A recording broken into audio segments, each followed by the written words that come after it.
Pranam Sadhguru, respected Swamiji, ladies and gentlemen. I must admit I'm feeling a bit foolish over here, standing here, What am I doing at a conference like this? And given my background in business, it might seem incongruous for me to be speaking at a conference on the theme of peace and reconciliation. So I hope at the end of my talk you would still maybe be around to the view that industry has a pivotal role in, to some extent, in contributing to peace and reconciliation. And the organizers felt I should talk about sustainability and how that's related to peace. So I made a valiant effort, and I hope that will be of some use to all of you. Now, my own background has got nothing to do with public service, spirituality, social welfare, activism, or anything of the kind. So it's all been in the world of business and commerce. So you might say that this is just the wrong kind of person to be speaking at this conference. And so I look at all the people around me, and some of you are so distinguished. And in that sense, I'd be a nobody.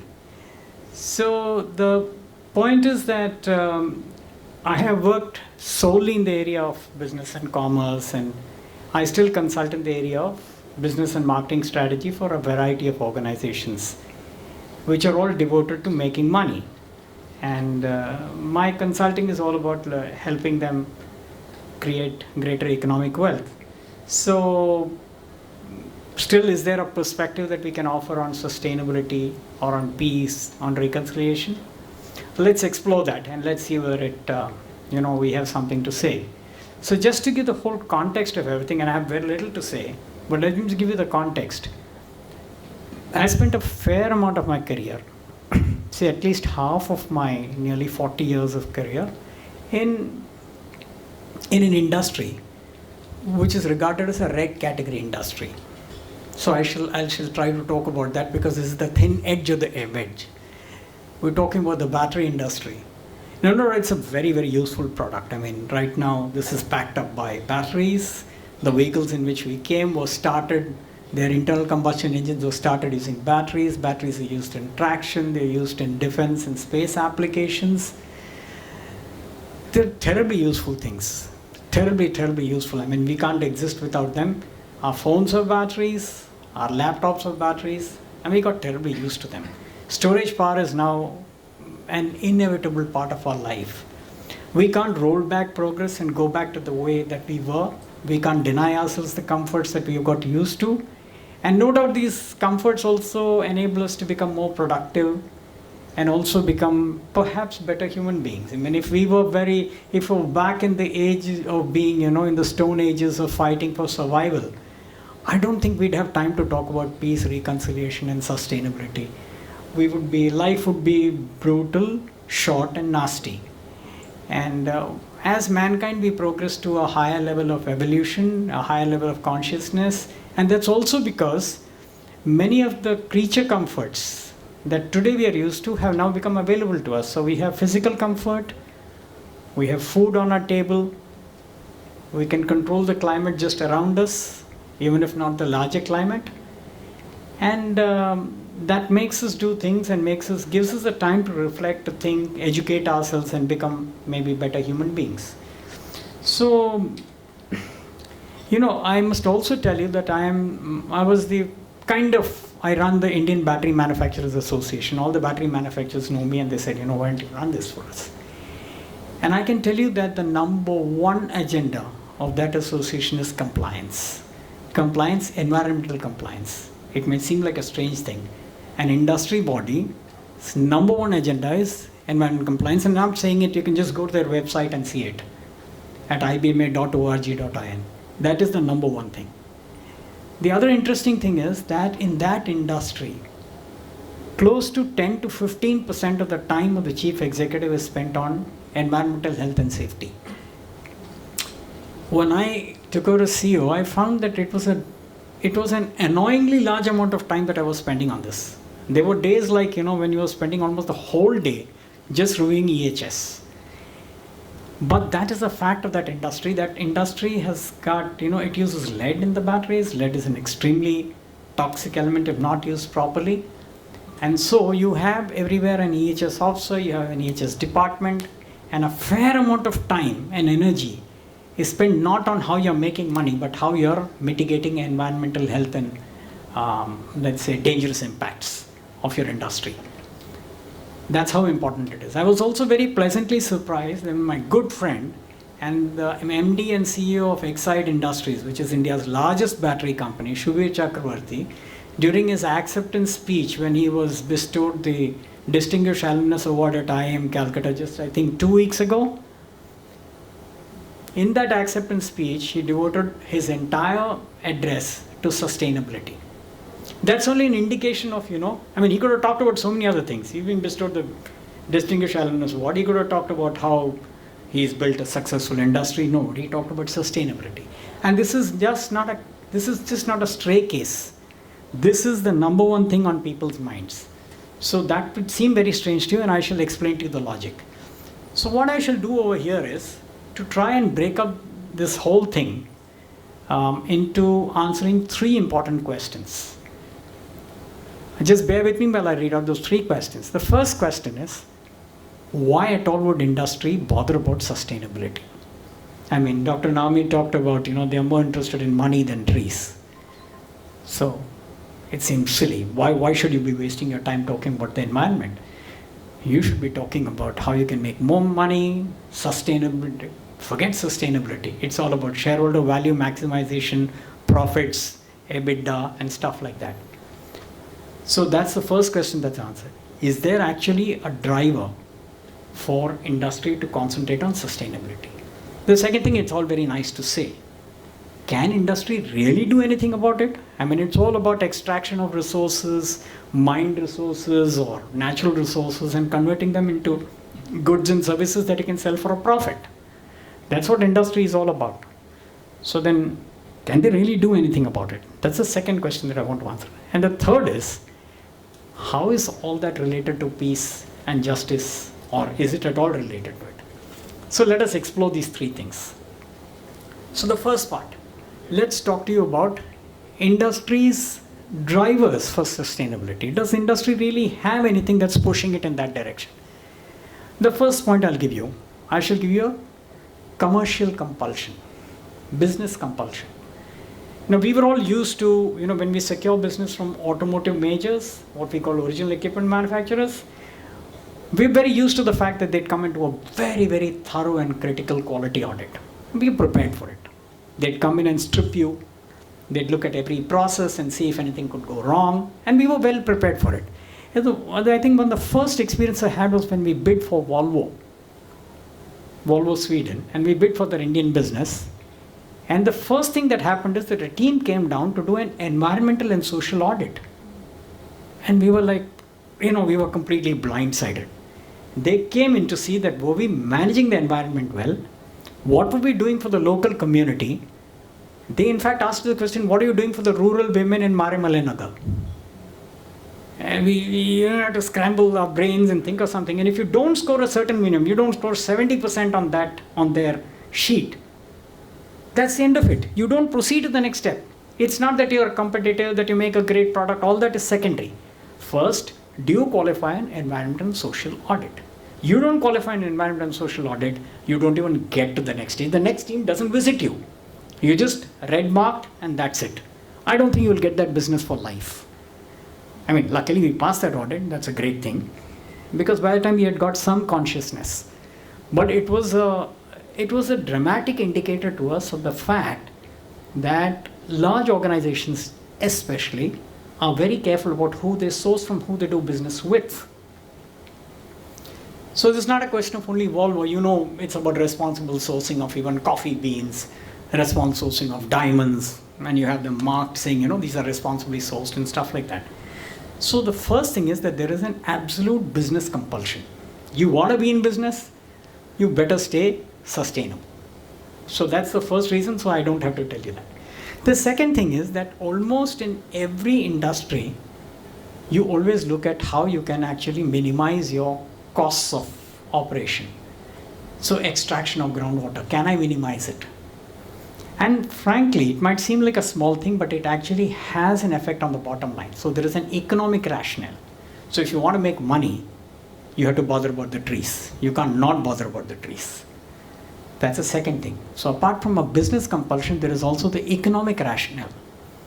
The third thing is, I think India has possibly seen the world's worst industrial disaster ever in Bhopal, when that methyl isocyanate leaked out of the urine carbide plant. We had over 10,000 people dying. And it's such a raw thing. My train was the last train that went through Bhopal that night. Of course, I didn't know that MIC had leaked or that anything was happening. And my parents used to live in some godforsaken place called Ghazipur up in Uttar Pradesh, and that paper reached us 4 days later. That's when I realized that mine was the last train that actually went through there, the Ganga Kaveri. And since then, I think our environmental laws have undergone a massive overhaul. I mean, I've not gone through the history of our laws, of our environmental laws, but today, at least on paper, they are fairly tight. You have the Soil Act, the Water Act, the Air Act, all kinds of things.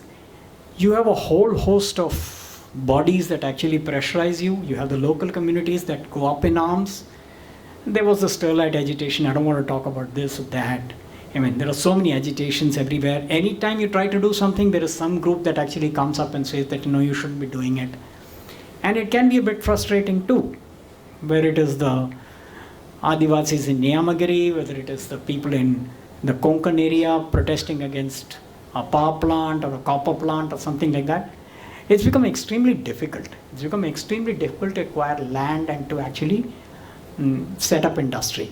It is challenging. Definitely it's challenging, and there is a reason for it. So I don't think you can get away from the fact that you have regulatory burden. You have actual need for compulsion for regulatory compliance.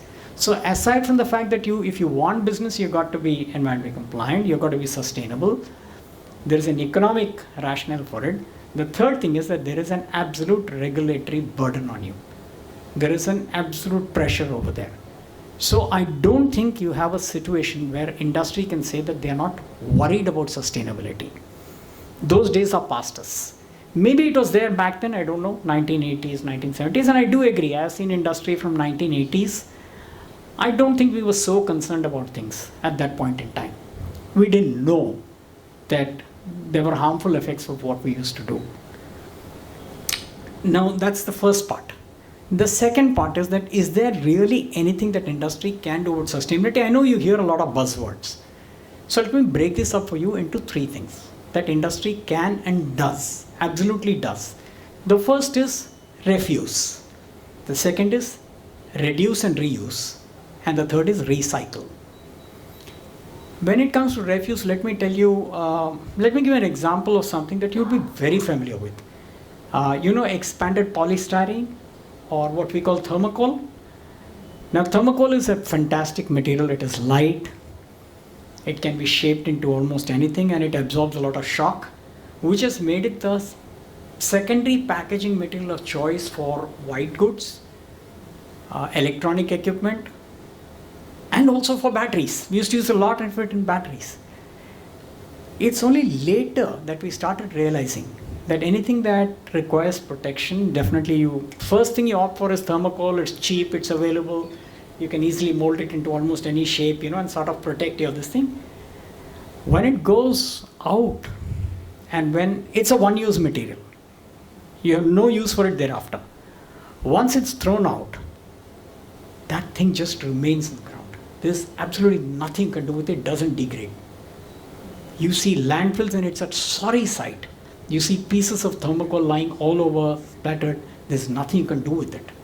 It's when that realization started hitting us that, the one thing that you must realize that even people in industry are also consumers.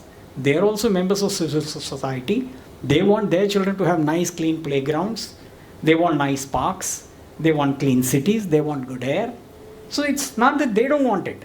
They just can't, what do you do with money? You can't do anything with money if you have completely polluted air, if you don't have safe drinking water. The money is of no use. So what happens is that to industry, what happened is that they started now taking a movement against expanded polystyrene. So anti-thermocol. So they started rejecting thermocol and started doing things like, craft paper, innovation. People thought, what is it that we can do that could actually become degradable? And so that is one example where the industry actually moved away from something that was highly polluting by completely rejecting that material and getting out of that. I think that's a remarkable example. Today you don't find it. You don't find it as much. And still the other day somebody delivered some stainless steel kitchen bowls to me, and I was sorry to see, they were packed with thermocol. So I'm not saying that everybody has got rid of it. I know the battery industry has got rid of it. It's a major advancement. They were a huge consumer. Every single battery had thermocol around it. The second thing that we did is, we've gone about in a very major way to actually look at every metric of everything that we're using and trying to reduce it and see if we can reuse it. For example, let's look at groundwater. Now we tap groundwater, we use it, whatever. If you actually process it safely, and now today you can't get away from the fact that you need your sewage treatment plants, you need your effluent treatment plants. You don't have it, and even the readings on your sewage treatment plant and effluent treatment plant, the meters are directly connected to the pollution control board. They also, in some states, they mandate you to have a digital board at the gate of your factory reporting your lead in air, reporting the way your STP or ETP is working, right at the front gate. I think that's an extraordinary thing to be asking industry to do. I don't know what purpose it serves. But you can't tamper with it because it is directly connected to the servers of the pollution control board. So today I think that there is a lot of awareness of the fact that you can reduce and you can reuse a lot of stuff that you do. So there are almost every plant today that comes up is a zero discharge plant. Nothing is let out into the open. Everything is consumed within the plant.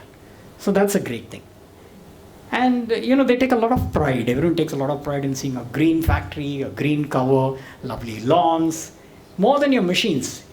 That's the first sight that greets you, and everyone loves to see. They love to show it off. They love to show it off to their, the visitors. And let's say that if somebody were coming to see your plant and they see all this, they are likely to be heavily influenced and likely to give you the business because they like it so much over there. And we used to have this thing when I was working for Ramara Raja. We used to proudly boast that, this curd that you're having for lunch, it comes to milk that the cows over here are bred on, and they eat the grass that is watered from the wastewater that comes out of our plant. And so, if there is something wrong, all of us would die. And it's a very impressive thing to say, And let me talk about the third thing, that is recycling. Now this has become a huge agenda. You've heard about, I think, lithium ion coming in. No one really knows how to recycle lithium ion. It's a very difficult task. Now the important thing is lead acid batteries. Lead acid batteries are the most recycled product on the planet. 98% of it actually goes back. You don't have much primary metal production, but you have a huge amount of secondary metal production, all coming from recycling. There is a huge economic incentive to recycle lead acid battery. We are struggling with lithium ion. Now, what do you do with so much amount of lithium that you'd hardly get any value for it? And if you use lithium ferrous phosphate, who's interested in the iron? It's of no value. So there is absolutely a huge viability funding gap when it comes to lithium ion recycling. But in lead, the economic incentive is fantastic. Now this is a problem. Why is it a problem? It incentivizes recycling. It's a very easy metal. The metallurgy of it, I'm not getting into it, but it's a very easy metal to smelt. Very easy to extract lead. Anybody can do it using what they call a mandir bhatti, an open furnace. It doesn't require a high temperature. It doesn't require 1200, 1400 degrees centigrade that iron or copper requires. So it's a lovely metal. The funny thing about it is, it'll always be present in the environment because every radioactive metal actually, when it decomposes, degenerates, it gives away its neutrons, protons, etc., it comes down to lead. Comes down to atomic number 82. That's the largest, heaviest stable element, but it's toxic within our bodies. So you have everyone that can lay their hands on a battery, taking it away and trying to extract the lead from it in very unsafe manner. So you have a lot of people affected badly by lead poisoning, because there's a huge amount of activity taking place in the informal sector, And right now there's a huge dialogue to take it, move it to the formal sector, to make it more sustainable, to make it go back into the industry in a controlled manner without impacting the lives of society, people who are working there and everybody else. So that's the third part of it, the recycling. So I hope I've managed to let you know that industry can do something and actually does something for sustainability. So you come to the third question, which is obviously not easy to answer. How is all this connected to peace and justice and all of that? And I know, when you talk about industry, you always think about a lot of people, activists, NGOs, green warriors, who think about some nasty people sitting in a room around a boardroom table, thinking of how to make more and more money and become more and more rich and stuff like that. I think what sometimes people miss the point is, you cannot become rich by making everybody else poor. You need somebody to sell to. You need them also to become very wealthy. And ultimately, you cannot do it on a sustained basis, because if you just keep on extracting everything, there will be nothing left. So that is something that I think people are educated now. They go to schools, they go to colleges, they learn all those things. Yes, the incentives are in place for you to make money. Incentives are not adequately there in place for you to do the right thing by the environment, do the right thing by society. So it is more profitable to cut down trees, which happens in the Amazon, and a lot of stuff that happens that's not good. But I think in this country we have a reasonable balance. We do have voices. I mean, okay, it's a messy democracy. Anything you want to do, there will be 10 people opposing it.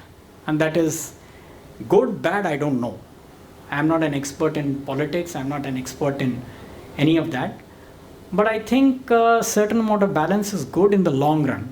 Maybe I won't live to see my theory proven or disproven or whatever. But my current conviction is that it is better to have a society where there is a certain amount of disagreement. Doesn't matter. Doesn't matter that there are some people who vote for X and some people vote for Y. Doesn't matter. You get different points of view. And I think that's very important. Because everybody has a point of view. I mean, Mr. Tirumurthy mentioned it to me at lunch, There is always another point of view. And that's a nice way of putting it. No matter what you might say, you might hold very strongly to a point of view. Somebody else has got another one. And maybe there is something there. Walk a mile in their shoes and maybe you will think differently. So the first thing is that I'd like to consider, while industry provides well-paying jobs, provides good careers, it creates innovation, it helps people do great things, wonderful things. People in industry have created chips, they have created computers, they have created the steam engine, all kinds of things. They've done wonderful, wonderful things. So I don't think we can say that it's a bad thing. Industry is a bad thing. The important thing is that in working in a society, the question that every CEO asks, apart from the fact that why should my employees come to work for me every day? Why should my customer buy my product? Why should my investor invest their money in my business and not in some other business? Is also the fact that why would society let me put my factory here and work here? They could say, not in my backyard, go and put it somewhere else. So that question is there. If you answer these 4 questions, you're fine. So in trying to do that, you actually also invest in good for your society. It sounds like, you're playing some lip service, going and giving some notebooks to somebody. But I can tell you that actually investing in the local community has its rewards. So invest in healthcare, education. You might say that's the job of the government. Now, all of us would agree that while there is the government also has got limited capacity. So everyone could do with a little bit of help. So you have NGOs, you have charitable bodies, and you have industry. So forget the corporate social responsibility part of it. I'm saying just from the fact that you want a nice environment around the place where you're working, and you can't solve the problem all over, but at least in your local area, you can actually create some amount of goodness. So the environmental impact on society, and I can give you examples where, because industry has come in, and they have actually planned the place better, denuding of the grassland, where goats used to go and virtually crop no tree used to even grow about 2 feet because the goats would eat it up. And now, because they managed it better, there are forests, there's lovely vegetation and stuff like that after the industry has come. So there's a positive environmental impact of this thing, which contributes to a greater sense of well-being, and I think a certain amount of social peace and justice around that place, and I have seen that personally. The second, and they also create, sometimes they create, in creating water resources, they create a watershed that increases the groundwater table all around for everybody. So there's a lot of good that actually happens. The second thing is, I must tell you the story about, one of my clients is Godrej. And you go to Godrej and Boise, you go to the plant, and the first thing you learn is they have something like, they own some 3,500 acres, I think, in Bombay, prime property, which is all mangroves. The Godrej group has taken a decision not to build anything there. Leave it as it is, as a gift to the city forever. It is theirs. The patta is in their name. They could do anything they like with it. Can you imagine the economic incentive for them? This is a group that has decided that they will not touch it. 3,500 acres of prime land as mangroves left as it is. Everybody that you go to, and the point I'm making here is, when you go into Godrej and you start talking to managers, one of the first narratives would be about this. They say it with so much pride. Imagine if you work there 10 years, 15 years, 20 years. Those values get imbued in you. That boss is going to ask you what is the impact on the environment of almost anything. It's an actual fact. You can see the pride in them, Now, those people who work there, they can't come out with any other values. They can't come out without values of, sustainability, peace, justice, doing the right thing. Almost everything that they do then becomes, gets translated into that. They would not get rid of workers just like that, just because it's profitable to let, say, 100 people go. They'll say, we'll tolerate it. These guys stood with us when we were growing. Now, we don't need them, but we'll keep them till their time is up. So every single action of theirs actually is guided by that. By that one mantra, that we'll do what we think is absolutely right in the long term. So that's an impact on the employees there. And the third thing is, everybody deals with them, like I deal with them, or a vendor that deals with them, or a channel partner, sort of unconsciously starts imbibing that philosophy. So you see it's kind of a positive spiral. They're good, they do some good, the people within that get to know it, larger society gets to know it, everybody that's connected with them actually gets to know it. And then that helps. You can go on. There are very good groups in this country. I don't think you can say that all industries are bad. I think you could ascribe some amount of measure of this thing to goodness to the Tata group, to the Godrej group, and so many others. And even in Chennai, groups have done some fantastic work. So I think we have to respect that. So I think that there is an impact on employees, there's an impact on society, there's an impact on the larger ecosystem of players. So in conclusion, I would say that while industry is a driver of economic growth, no doubt about it, it is also a significant influence on environment and with a ripple effect on society, on social justice and on peace. Because, somebody asked me, like I used to be very much against, the servant maid bringing her daughter in to work, to help her work. I said, no, I don't want her to do work. If she wants to do anything, I'll do it. Take me as your assistant, but I'm not having her do it. So somebody asked me, hey Ram, are you solving the problem of child labor doing that? I said, no, I'm not adding to it. Okay, I can't solve it. I stop adding to it. So the least industry can do is to stop adding to it. There is some good that they do. We can't live without industry. So at least we give them that width, that maybe they can't solve the environmental problem, maybe they cannot cause social justice and peace. That is left to all you wonderful people here, but they at least will not add to it. So thank you so much. Thank you for listening to me.